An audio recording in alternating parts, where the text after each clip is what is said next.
We use this word America First a lot. What does it mean? I think America First is bigger than one man. It doesn't belong to Donald Trump. It doesn't belong to me. It belongs to the people of this country, to we the people. And I think that means it's up to us to actually define the North Star of this movement. If it's going to outlive each of those people, outlive Trump, outlive me, means it's got to actually have a principled North Star of what that future of conservatism looks like. Two core principles. One is that we the people create a government that is accountable to us, Americans in this country. That the people who we elect to run the government ought to be the ones who actually run the government. What does that mean? That means that 75% of those federal bureaucrats need to be gone. It means that government agencies that were never authorized by Congress should not exist, that they should be shut down, that regulations written by those unelected bureaucrats in those agencies, outside of the power given to them by the democratically elected Congress, need to be rescinded.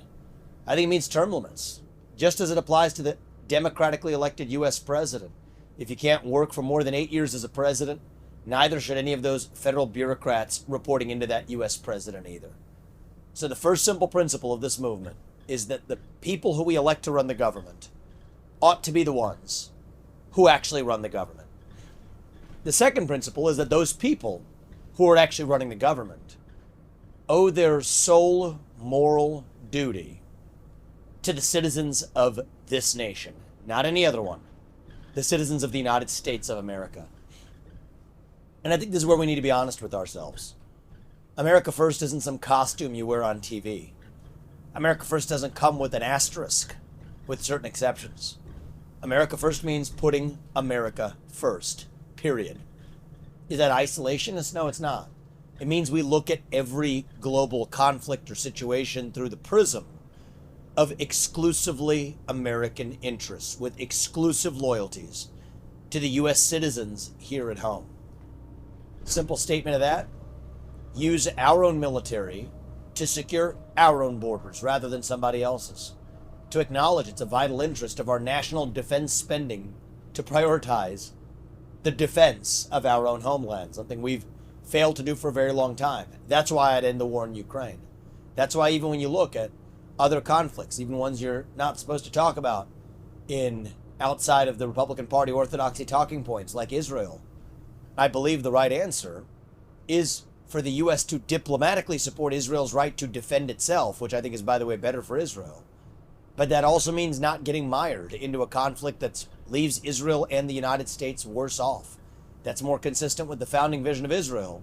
But as the U.S. president, I also think it's more consistent with the founding vision and George Washington's vision for the United States of America.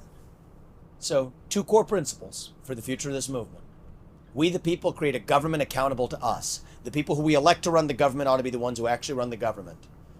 And the moral duty that those elected leaders owe is exclusively to the citizens of this nation, not any other one.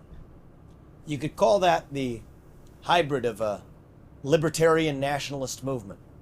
That's actually what America First really is. Forget the old Republican versus Democrat boundaries. They don't really mean much. When half the Republican Party supports tools of censorship to be able to tie social media accounts to your government-issued ID, cut Social Security, Medicare, and veterans' benefits here at home, to ship $200 billion to some Ukrainian kleptocrat subsidizing his lifestyle. I don't care if you call that Republican or Democrat.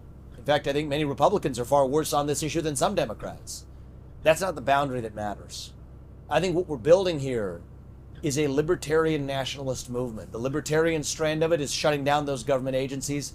The nationalist strand of it is unapologetically standing for our national interests, our national identity, embracing things like English as the sole national language of the United States, English as the sole language that appears on a ballot, basic elements of cohesion to hold us together. E pluribus unum means from many one.